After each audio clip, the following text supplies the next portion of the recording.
In this class, we're going to have a tour around the dashboard area.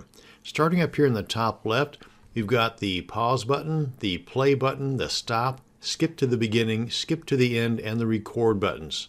Next, we've got the selection tool, which we're going to be using quite a bit throughout these classes, the envelope tool, the draw tool, the zoom tool, which by the way, we've got some additional zoom tools over here, and we're going to have an entire class just on the zoom tools. And next, we've got the time shift tool and the multi tool. We will have separate classes on some of these tools so that we can learn more about using them instead of just what their name is. Next, we've got the cut, copy, paste, and if we make a selection, say right here, this tool allows us to trim everything outside of our selection, basically deleting everything to the left and to the right of our selected area. This tool here will silence everything that has been selected, leaving everything outside of that selected area alone. And we skipped this up here. This is our recording volume. This is our playback volume. Then moving back down, we've got the undo and the redo tools, the zoom in, zoom out. This takes the selected area and fits it to the entire work area.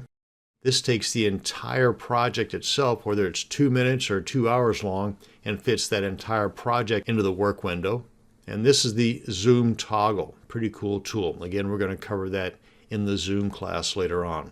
And here we have the recording and playback levels. Each one has an upper and lower section, one for the left, one for the right speakers. And this is the playback speed tool, which for most of what we're going to be using Audacity for, we'll never actually use this. But if you want to know what your audio would sound like if it were Mickey Mouse or a giant troll monster, then here it is. Basically, we're adjusting the pitch. If we increase this, then we're increasing the pitch, and the more like Mickey Mouse it's going to sound. If we reduce this, then we're lowering the pitch or lowering the tone. And the more of a giant troll monster our audio will sound like. Then moving on down, here we've got the audio host, and by default, it's the MME. And for me anyway, on my Windows machine, the default setting picked up my installed microphone and my speakers.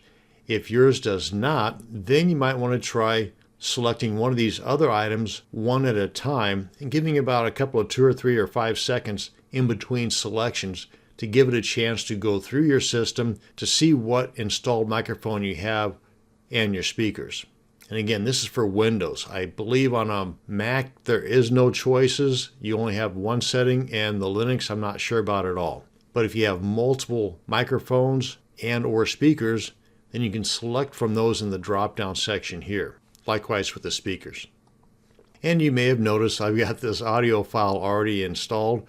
That's just so that some of these tools up here will be highlighted, because without the audio file being in our work area, some of these tools are not going to be displayed. Or if they are displayed, they're not going to have any functions. It'll be grayed out. And we're going to have an entire class on recording and importing audio files later on. So I just pulled this in to help with this demonstration. And lastly, down here at the bottom, we've got the selection toolbar. We're not going to be using this. Frankly, I don't think I've ever used this, but if you want to get really precise with an area that you've selected, as you can see as I'm moving this, these numbers have moved from 0 across the board to the numbers related to the selected area. And by default, it's set to seconds. And again, for a selected area, if you have one selected, you can adjust the project hertz rate by hitting the drop down and selecting whatever you want for that particular selected area. And if you don't know what you're doing, I would say just leave that alone. Likewise for the rest of the stuff for that matter. But the snap to, by default, is set to off. But you've got these other 2 options you can choose from, and they're not showing up because they're off the screen here. But you've got off, nearest, and prior. Then the audio position.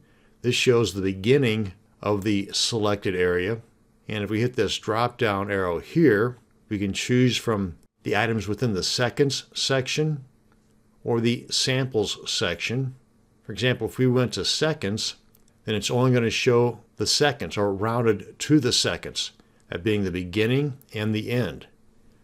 So even if we're just before the 7-second mark, it's kind of rounding up to the 7-second mark. But if we go to milliseconds, then it's going to give us more of a precise ending. So it's not quite 7 seconds, but this tells you where we are exactly. And also, by default, This range is the start and end of the selected area.